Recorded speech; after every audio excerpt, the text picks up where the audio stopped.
Welcome to the Upstream Podcast. I'm your host, Ty Wise. I am here with Gavin Torel and Matt Torel. What's going on, gentlemen? Hey, what's up, you guys? I met you guys when, like, right before COVID. Right. Like, at the worst time. Right. The worst time. And it was, if I remember correctly, you were all strapped up with your gear, and then immediately I was like, I'm here for it, but I have people to answer to. So let's look at it. And we looked at the Instagram, and it was a no-brainer. It was a no-brainer. Thanks. Are you in the Gilbert area? Is that where you're at, or do you just kind of bounce around? No, we live in Gilbert. Yeah. Okay. I know that you frequent Whiskey Row, if that's accurate? Okay. And you guys busk, right? I shouldn't say. You busk. Yeah, yeah. What made you start, man? I just like playing in front of people, so it's like, I'm like, that's a dope way to do it. And I'm like, yeah. I started in California. We kind of started doing that type thing. Is that where you're from? No. I'm from Arizona. On vacation. Why'd you start in California? Because when we went on vacation, there's like a pier. So I was like, oh, that'd be dope. So I Which learned, pier? Do you know? Oceanside. Yeah. Oceanside? Okay, so you started in San Diego? Correct. I was wondering, because when you said, we live here, but we went out to California, that's kind of like, when an actor's like, I'm going to go to California and I'm going to be an actor. You know what I mean? You did it right. You did it right. So from there, you busked your way around. Yeah. And how long did you do that for? Maybe a year, maybe. Probably. Maybe a year and a half. About 2 years, year and a half? Yeah. That's awesome, man. It's just, it kind of blows my mind because we've been talking about doing this podcast for a couple months, right? And I told you when you were in front of Culinary Dropout's front doors that I would have you on the stage, and we did, and you killed it. I had goosebumps. Everyone else was like, what? You were the first one that had the entire audience, and mind you, it's a restaurant, so it's not necessarily an audience. You had an audience that day, and they were all applauding. Dude, that has to be the most incredible feeling for you, being how young you are and doing what you love to do. That was fun. Really great experience. Thank you again for the opportunity. Absolutely. Were you scared? Yeah. Yeah. Oh, I bet. Well, not really. What kind? Just A little anxious. Yeah. Anxious. You're definitely going to get that stage fright, but it goes away. Oh, yeah. Especially, I know you're a performer, and I'm a performer, and as soon as you get on stage, you're like, hope I don't mess this up. And then you play your first song, Yeah. and if you nail the first song, the rest is a breeze. The Yeah. rest is a breeze. Yeah. And it showed. It definitely showed. I think that when you did Hey You by Pink Floyd, and you were wailing on the guitar, people went from being like, wow, this kid's good, to being like, is he gonna... What? And, like, you could see it on people's faces, and I think that, to me, was like, I wish someone had given that opportunity to me when I was a kid. And that's why I want to continue to support it and promote it. And I love what you're doing, man. And I love that you told me in the past you don't have a musical background. Is that accurate? Correct. Okay. Right. And the fact that you're doing it and you are such a supportive role in that is incredible. And I think it's interesting that you being younger than I am, I love classical and old school rock and roll music. But even people now, like my superiors, they look at me, they're like, you like that music? You're young. What are you doing liking that music? And I look at you and I'm like, dude, he's younger than me. I'm like, what are you talking about? And he wails. With all of that in mind, I love the fact that you bring that to the table. Heck yeah. You've accomplished a lot in your little 12 years of life, man. So what is Arizona Got Talent? What is that about? That's for, what was it, 12 News, right? Right. What? No big deal. It's just 12 News. It's just the NBC, But, yeah, so it was this competition that I heard about. I was like, why don't I do it? That'd be fun. Right. So I'm like, okay, cool. So you submitted your stuff into the thing, and then whoever got the most votes from society would like you would win type thing. So once I got there, it was my first time, of course, saw the news. It was so weird, but so cool at the same time. So I'll ask you real quick. This was everyone send in your entries. Yeah, Let the people decide. pretty Right. much. It's Yeah. like an American Idol for Arizona. You got it. Pretty right? much, yeah. And what did you come in as? What was your placing? First. Shut up. Well, there were top 3, and then they took you into the studio, and then you don't know who's gonna win. So they're like at 4:00 in the morning, and then everyone's live 4 on a.m.? TV. Yeah. 4 a.m. Did you have school that day? He wasn't there. Like, yeah, he's taking a leave of absence today. Today, right? But then they, so they had all 3 kids there, Yeah. and then they found out they're live in studio.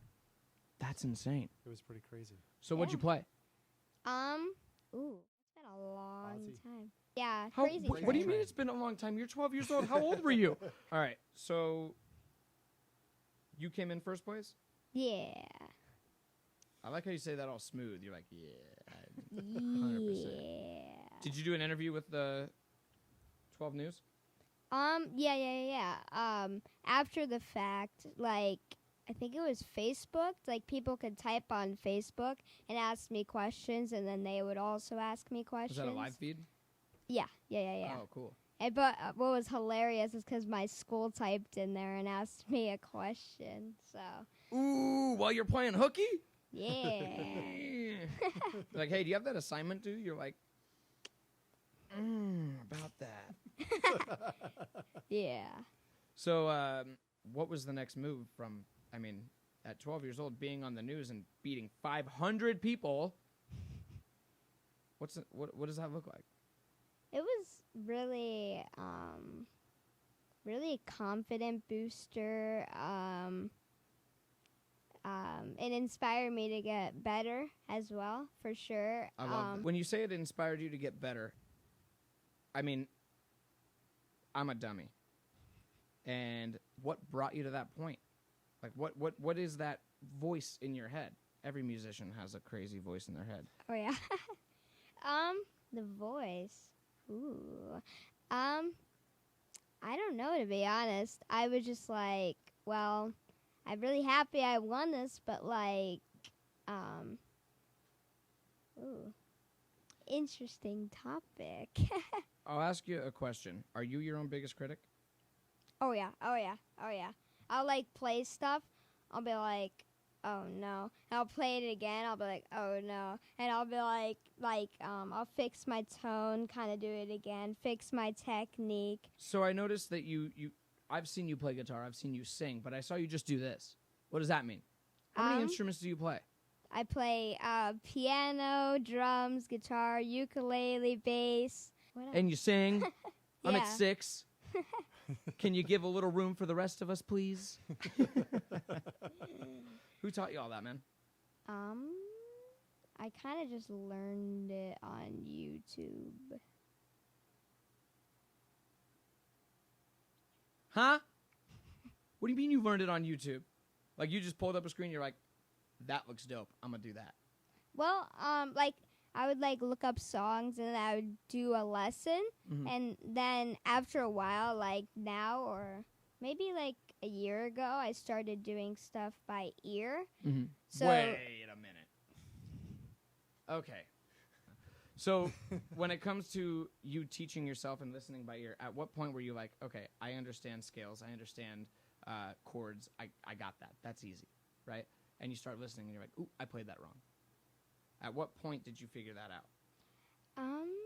I've always kind of like typically when I used to do a lesson, I would have it up, and then like after I learned like a little riff type thing, I'd play it and the lesson would keep going. I'd pause it, be like, oh, and kind of do it without, well, kind of looking and kind of not.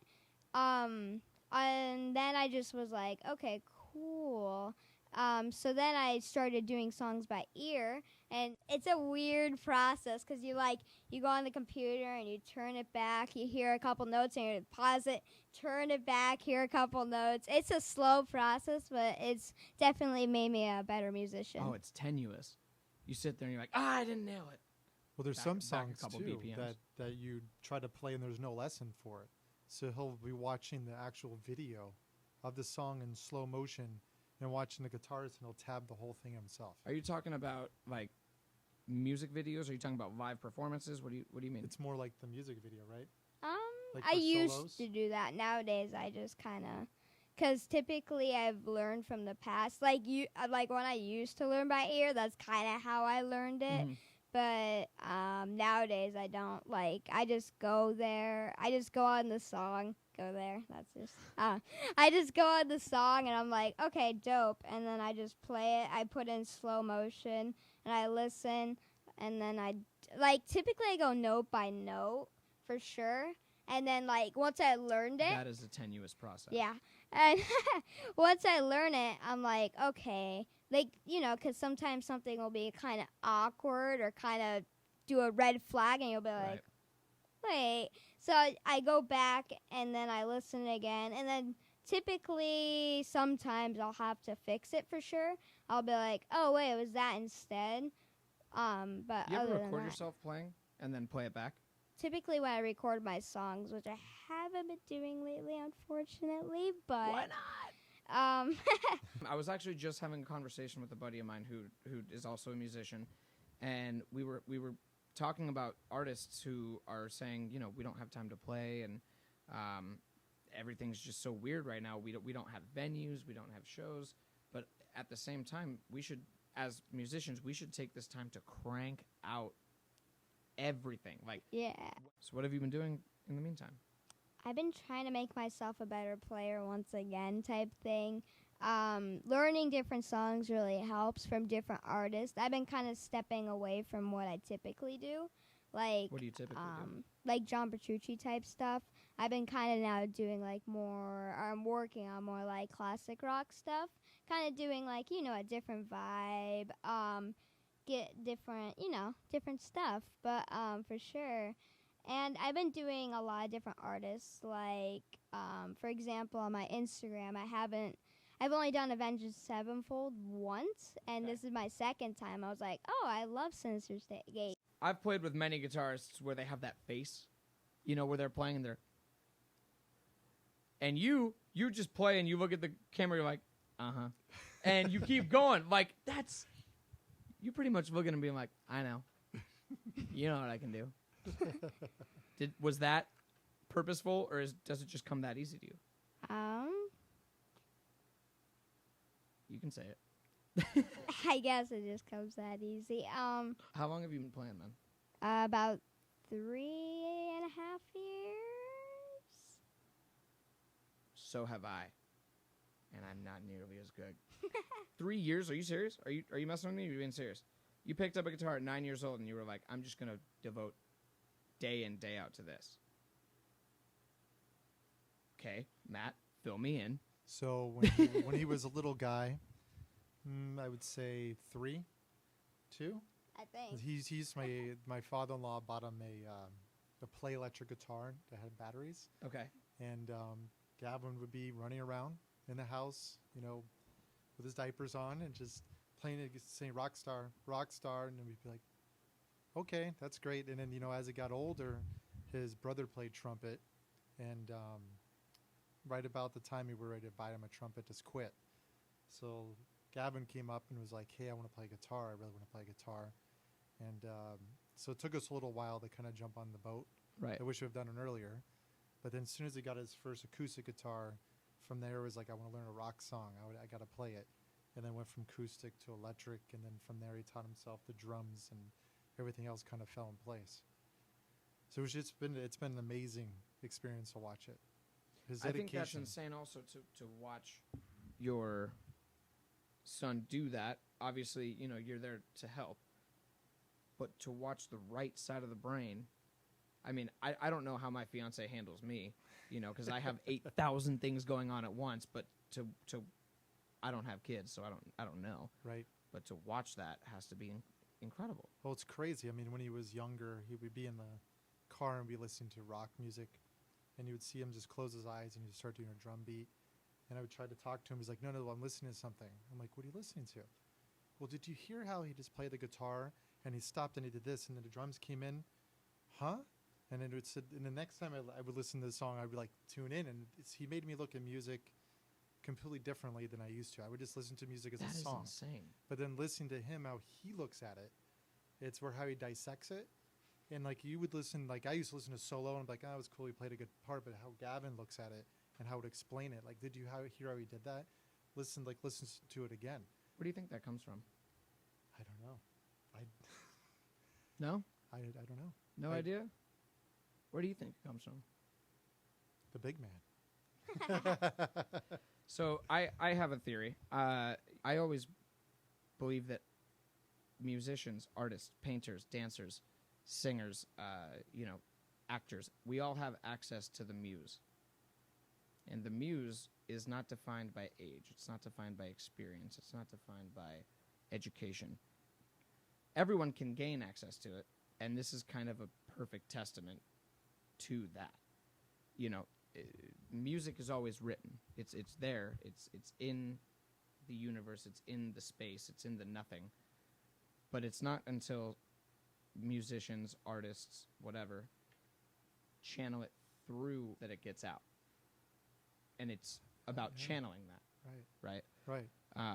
What's interesting is I'm seeing it from someone that's half my age, and that's, boom, there's the truth. You know what I mean? Like that makes me believe it can be accessed. What do you think? Yeah, that's a big ass question, huh? You might not remember it, but you're going to ponder this exact question one day. Yeah. Tell you what, let's make a verbal agreement right now. You get back on this podcast when you're 20 and you're a huge rock star and you're way more successful than I could ever imagine. And we'll have this exact same conversation and you'll have an answer for me. Okay. You got 8 years. Dope. Got me? Yeah. Boom. So you brought up John Petrucci. Petrucci. Dream Theater. I know Dream Theater, which is Yep. why I hate butchering that name so much. Yeah, he's obviously the guitarist. Is that like your guy? Is that your muse? Is that your focus? John Petrucci, Randy Rhoads, and Playing are like yeah. That's your go-to. Yeah. So what about John? I'm gonna butcher Petrucci. Petrucci. What about John Petrucci drives you to want to emulate that? That's a great question. Well, because that's not an easy guitarist to follow. You could be like, Smoke on the Water, I can nail that. But you're like, progressive metal. That's the way I want to go. That's not a lot of people want to do that. That's like step 11. And you're just like, that's where I want to be. So what brings you to that? What inspires you to want to be that? I like the challenge, to be honest. Yeah. So like when I was looking up some solos to do, I came across Under a Glass Moon. That's the first John Petrucci solo I've ever done. And I was like, okay, why not? So I learned the first part. I'm like, ooh. Oh, why not? You just listen to it. You're like, I got that. So I was like, okay, yeah, this is dope. And so I learned the first part. I'm like, yeah, this is a challenge. And then I get through the whole song, and I was like, okay, dope. So I did that, and I posted on Instagram. But then later on, was it the post after that? No, it wasn't. It was. Think deep into your psyche. I think maybe a month or a couple weeks. I did another solo off their newest album, and that one is like one of my favorite solos from him. It's super dope. Dude, that's incredible. Like I'm in awe of the fact that's like me being a vocalist, and if I was fresh starting out and I'm like, Chris Cornell, I'm going to nail every song from Chris Cornell. Dude can sing 7 octaves. That is not easy. and you're just like, it was difficult, but hard work's hard work. That's what you got to do. Well, I To think have it's that also- mentality at 12 years old is insane. It was also helping you learn other skills and everything too. For that you sure. wanted to master. Yeah. Such as? I'm gonna screw up the name. It's always on the tip of my tongue, but I always screw it with something else. I mean, I listened to Dream Theater, and I just Yeah. butchered the guitarist's name. I get it. So, alternate picking. Yeah, he does a lot of like that stuff. What's alternate picking? It's when you pick up and down and just do like different fingerings and you match it together, which was weird at first for sure because it was like, It's not what you're used to. yeah. Especially going fast. Like slower was all good. It was like, okay, yeah, this is fun. But right when you started going faster, Right. like your picking would go faster, but this hand would be behind. And you have to slow down again You and have to then start try playing going. with the music, right? Yeah. Then he Oh, turns as the soon as music you get up. off tempo, it's game over. Right, that drummer starts going, and Gavin's, You said to me earlier that the actual person that we're talking about, I'm going to butcher it again, John Prashanti. Petrucci. John, if you're out there and you're watching this, I apologize. He said something about your playing. Yep. You want to take a stab? Sure. So, You want to take a stab? I love it. He's like, this is all you, man. so I wish I had two phones for this. So we went to the Dream Theater concert, Okay. and our What year friend- was this? Last year, or was it beginning of this year? I think. It was last year. Last year?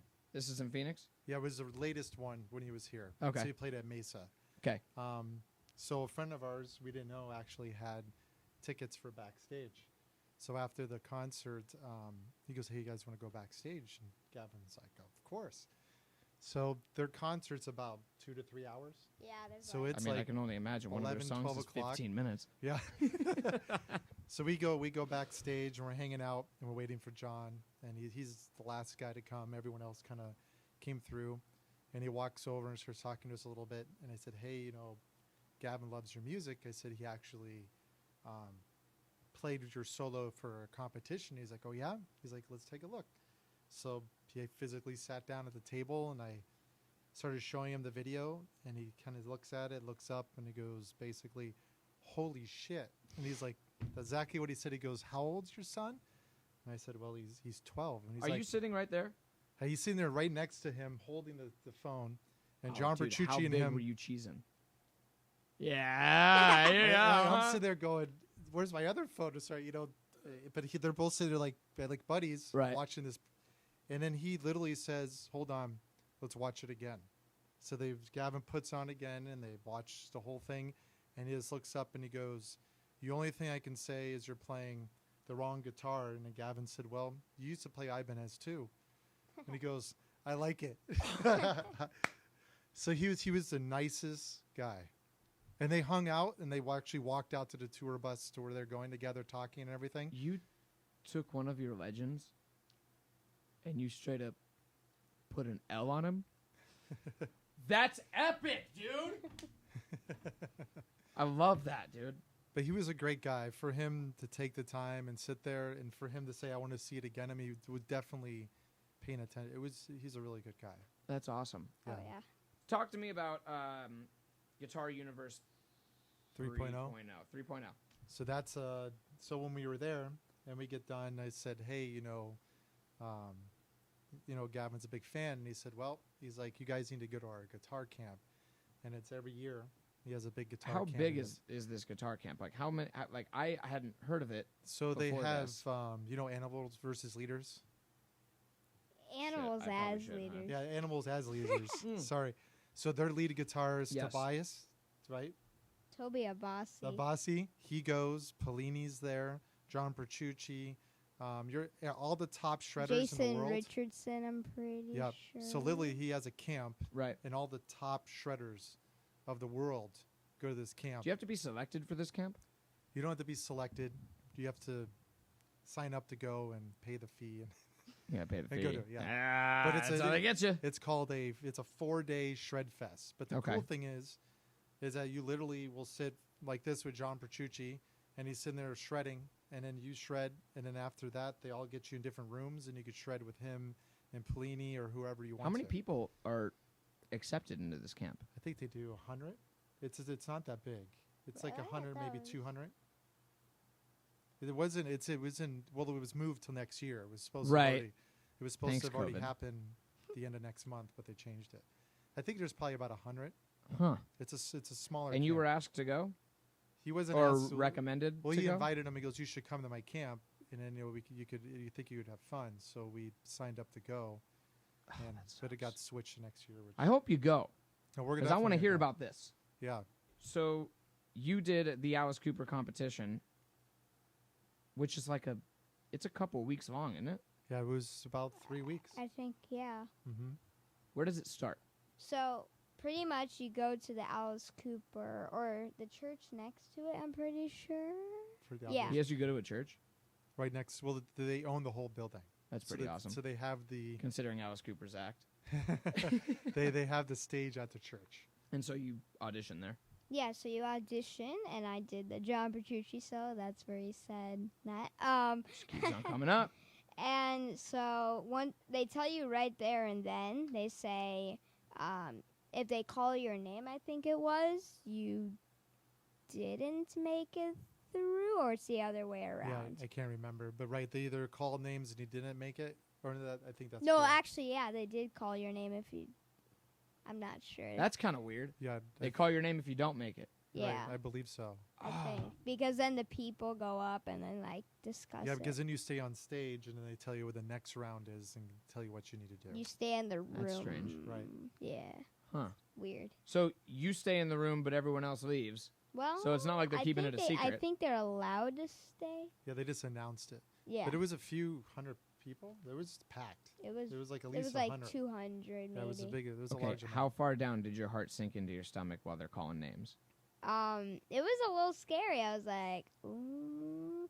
And then right when I guess, well, we don't know for sure, but right when they didn't call my name or they did call my name, depending how they did it, I was like, yeah, let's go. So what's the next move? So then they have it in order. So you go audition, cover song, original Christmas, and original and Christmas. So when you did your initial audition, from there it's I did Hey You, so a cover. the cover song, right? Yeah, And then you continue. I did Well, my. it's a different time. So Are like they you- all different? correct? like- It's like the second time he did Hey You, Mhm. and then you come back and then you do an original and Christmas. You do Okay. 2. No, you do the original first. Okay. Only the original. And the Right. original, it's your song "Medicine," which looking back over my notes, I just realized "Medicine" is your song. But I noticed that you've also played that every time, right? That's your closeout song. I did it twice. Last time I did Hotel California. That's what it was. So I saw that and I'm like, "Medicine." I'm like, I've seen that on his set list before. So you wrote that song start to finish. And he played the back. He had to record the backing track for Alice Cooper. So he went to a recording studio and he did drums, and he did the guitar tracks and everything. Okay, you did drums, And guitar, Guitar and bass. And bass, and vocals. No, I didn't do vocals because I was doing it Live. at the Alice Cooper. You Right. did the vocals live. Yeah, he made his own backing track for the song. Gotcha. Yep. So I did I don't think I recorded them. No, I did. Maybe not. I don't think I recorded the main guitar No, you didn't. because No, no. you played that live. Yeah. So I didn't do anything I was going to play live. So I just had drums, a couple backing guitars, a harmony part at the end. I didn't of course record the solo because I did that live. How many times did you play with your record prior to playing on stage? Because that's not easy. Well, I think we made it and then it was No, because it was not, because the recording studio on the tempo, something was off. And Gavin caught it yeah, at the yeah, last yeah. No, minute. the so he volumes was were off. Yeah, something was off. So it was like 2 days before a day we got the final to take in. So it was very minimal that he got. I mean, he had the old one and he was playing too, but the one that Wait, was so you fixed. caught something that was off? Like the volume, I think was too loud or too Yeah, quiet. like some The of bass, because like That's what the it was. bass starts when I start playing, so I have to go off the click track, and then you have to really listen to hear if you're on time, because right after the click track, you're on, and you're Right. like, so like you have to listen, and right when the bass goes, you're like, oh, okay, cool. Oh, that's so awesome. Do you know, I know audio engineers, and as soon as they get out of school, they're like, I'm an audio engineer. I'm a producer. I want to meet the dude that did this track, and had a 12-year-old look at him and be like, you're wrong. Nailed it. That's awesome. I had to listen to it like 10 times before I picked up what he's listening to. But you caught it. Right, he goes, it's right there. And my wife and I would rewind it. And then finally we're like, yeah. I'm like, I would never heard that. And he's like, it's going to bug me. It has to be fixed. Like, okay. I can't do a perfect performance if it's not this way. I'm the same way, dude. You know what you need. Yeah. No matter how many years you went to school for audio production, you know what you're listening to. So from there, how far did you get in the Alice Cooper competition? I got to the semifinals. You got to the finals. Yeah. Oh, yeah. Yeah. Don't cut yourself short, man. You killed it. I think it was 10 and 10, right? 10 bands and 10 solo artists. Yeah, it was 10 bands and 10 solo artists. And you're a solo act. That's what you do. Yeah. As if I remember correctly, you're strictly solo. My man. So for every other competition, I think they emailed you who got in. For this one, it was that night that they told you, which was dope because I hate waiting. I'm like, Right. tell me now. But like, so that was dope. Because it would take a couple days before you email you. It would be like "Did you 2 get it?" days. I'd be like, My heart would be in my stomach at that point. Every single one. And then I get like an email for Safeway, and I'm like, I don't care about food this week. yeah. Oh yeah, it'd be really nerve-wracking. Like, one time me and my mom, I think, were driving from like a grocery store, and we were waiting, and we were expecting it that day, because they kind of tell you the day, like it'd be Monday, Saturday, and she takes out the email, and she reads the list, and she says my name. I'm like, oh yeah. Nice. That had to have been like an incredible moment for everybody in the family. Oh, yeah. I mean, just for him to make it, the people there were so good. Right. Oh, yeah. The people, I mean, everyone that went out was fabulous. So I'm sure it was really hard for them to pick through. I mean, some of the people that didn't make it, you were kind of going, oh, my goodness, they were so good. So for him to make it to the finals, and it was at the Mesa Center of the Arts, so it was like actually a real auditorium. Yeah, it's downtown Mesa. Yeah, that's right where Right John downtown. Petrucci played. Which was So the same place. hilarious because it was right after the show or before the show. It was after. So we were actually Yeah. walking down the hall for him to play on stage, and John walked down. No way. So, he got to experience, the people are back there at the iPads and are adjusting all the sound because they have full production. Right. So they're like, how do you want it? And, it was a cool experience. How but long was your sound check? They didn't do one. We just walked up there. He had to make sure that everything was working. Oh right, 'cause- yeah, that was hilarious. Before the competition, which was the audition was Saturday, I'm pretty sure, Okay. and this was Thursday night. Like open mic. Yeah, so they had it was Tuesday. Yeah, so we went there for open mic because I'm like, yeah, why not get like used to the place? So we go there. They didn't think they could get a spot for me because it was already filled. So they made room for a spot, and I went up there and I played the medicine because I'm like, okay, cool. So I played medicine, and right when I hit the pedal to go in like my chorus, it didn't do anything. I'm like, it just shut off. I look at Dad. And I turn it off. I'm like, well, you guys know the song now. How about you guys sing along? I had usually as a pedal board with the supply of power, Right. but he had just shaken just the pedal, and I had the power. Oh, in my yeah, pocket. the little start. Little smart, what is it called? Snark. Snark. Yeah, the snark. So I had the snark in my pocket because I'm so used to him having the pedal board Yeah. and just plug the power in. And as soon as it happened, he looked at me, I looked at him, and I went, uh-oh. So I ran Yeah. up there and put it in. And Yeah. Oh. An awkward silence, but we're But at all least you were able good. to cover it. Oh, I he think covered it speaks a lot to musicians' performance skills if the audience doesn't know that they just made a mistake. And then Right. during the live performance, Oh, yeah. you could During see it on the YouTube, competition. they actually made the same mistake. Really? They didn't tab it in. Not- But at that not point, you had the already snark. practiced, Right. and you were At- ready. On the snark, So that the snark. snark. Right. Snark. It's okay. I still can't say the Right. guitarist for Dream Theater's name, so we're doing okay. Yeah, but no, it wasn't the snark. It was They crossed the line. they didn't do the cables right. It was opposite. So when I turned on the pedal, I just sat there and so I just played the solo on a clean tone, and yeah. You see it on YouTube. He just goes, and then he takes it off and he just plays through it. But it was kind of cool. The judges picked up on it and they actually came up and said, "Hey, you know what was supposed to happen?" And he said it was supposed to be distorted. And what did you do? He said, "Played through," and he said, "Exactly." Speaks a lot about a person's performance. Yeah. You know, and I that's one of the hardest things to pick up on. You know, too many times you're not going to notice it if the artist doesn't let you notice it. You just continue through. You're just like, oh, that was weird. Oh, that must have been part of the set. Anyway, and you continue, you know. But especially if you just kind of go like that, and then you continue through it, it's like, maybe it was planned. What did you learn from that? What I learned from that,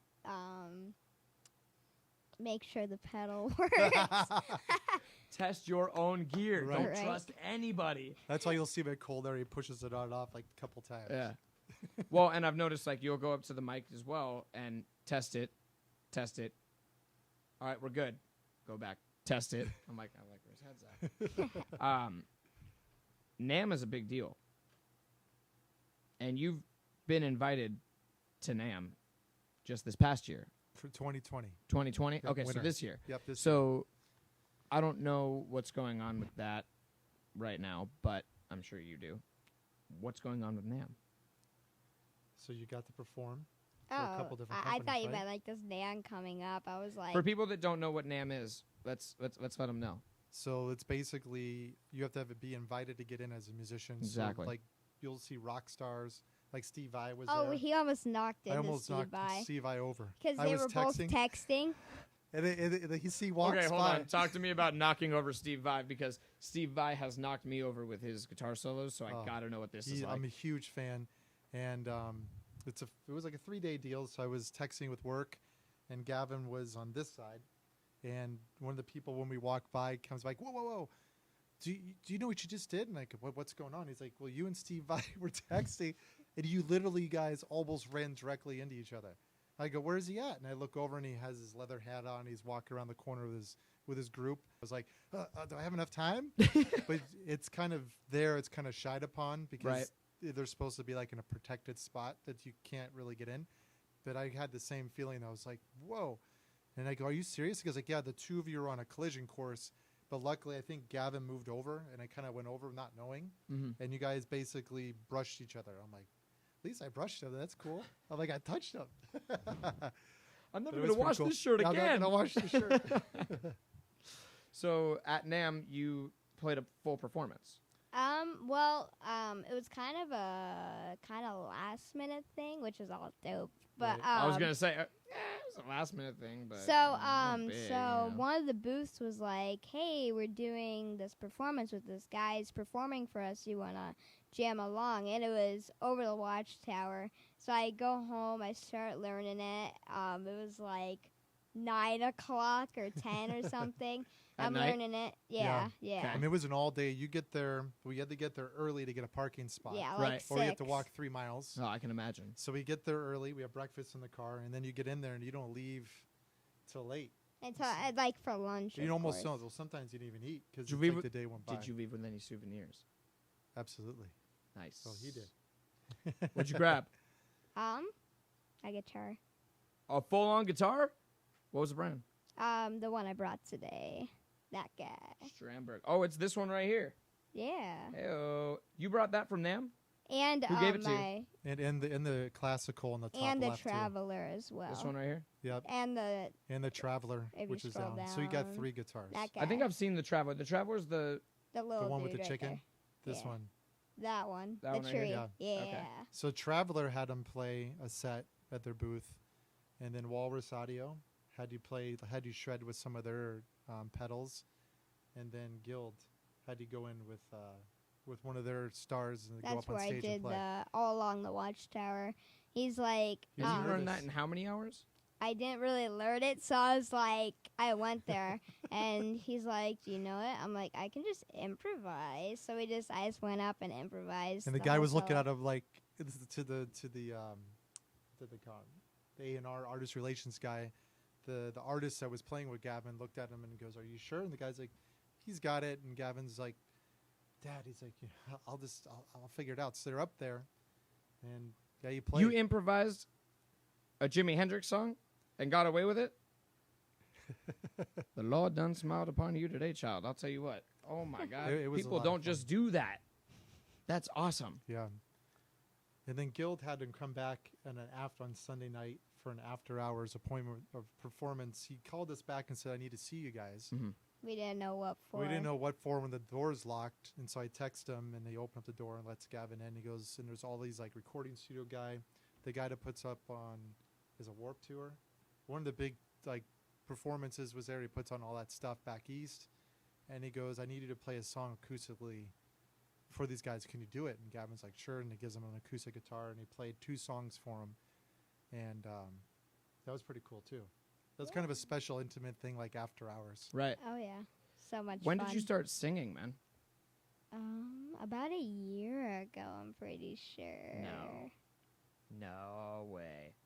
You started singing, like actually started a year ago. You didn't dabble or anything like that? I mean a little, but I really didn't get into it until like a year ago. Like Okay. I kind of dabbled, but it was more like,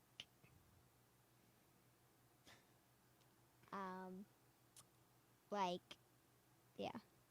Let's just say, you officially started doing it a year ago. yeah. Where you're learning lyrics, where you're writing lyrics, where you're, what part do I need to hit, and am I hitting it correctly? Kind of like with what we said earlier about, knowing and playing it by ear and listening and whatever. Yeah. How often do you do that now? I mean, I've seen your performances, so I know that you do that live whenever you go and play. But how prominent is your singing over your guitar playing, over your drumming, over your piano playing, over your bass playing, over your... Well, of course, guitar is my, main, but Guitar's number one. yeah, singing and drumming are kind of hand in hand for me. I've been doing singing a lot more lately, for sure. And yeah, drumming, of course, yeah, I love drumming as well as guitar. Did you start drums before guitar, or did you start guitar before drums? Guitar before drums. Guitar is my first instrument, and Gotcha. then it was hilarious because we were getting a drum set for him to like play along with me, and like right when we got it, I just started playing on it. I've seen videos of you doing acoustic set, but have you ever done like a cajon or like a djembe? Do you know what I'm talking about? Yeah. You played with one. Yeah, at the Grand, but Right. yeah. Dude, when it comes to singing and playing an acoustic instrument, if you're not playing guitar, because let's be honest, that's king, the cajon was always the one for me where when I would write and I would get stuck and I didn't know what to do next, break out the cajon and just start doing a couple beats, switch it up, put your foot on there. I'll explain what that means later when we do the video of you shredding, but that breaks up the monotony that when you're just doing guitar and you're just doing vocals, and then all of a sudden you bring in a different aspect.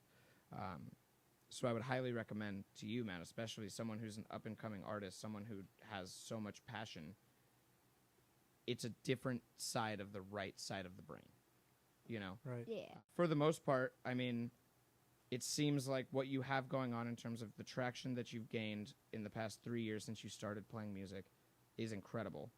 I can Thank only you. imagine you're like the most popular kid at your school. Kind of. I was when I won that 2019 not America's. Arizona. I always do that. This little girl came up to me. Quick Good, you have the story. goals though. You're like, Yeah. I'm gonna be a part of America's Got Talent. But this little girl came up to me and she's like, "Did you win America's Got Talent?" I'm like, no, it was Arizona. She's like, "Oh, I thought I noticed you." I'm like, It's a good feeling. It's a damn good feeling. When you walk away from that, you're like, yes. No, man, you have such awesome momentum built up, and I think that from where you're at and the support team that you have, I mean, I wish you nothing but success, and I know you're going to get there. You have the drive. You bring about you a certain energy, especially when you're on stage. I appreciate you coming on the podcast, and I'm very much looking forward to what you have in store in the next couple of years because, dude, you got it. Thank you. Well, thanks for having me again. Yeah, we 100%. appreciate all your support as well. Oh, too. yeah. Absolutely. What song are you doing for us? Surprise. Boom! All right. Thank you for listening to the Upstream Podcast. I'm here with Gavin and Matt Torel. Tune in for the following event.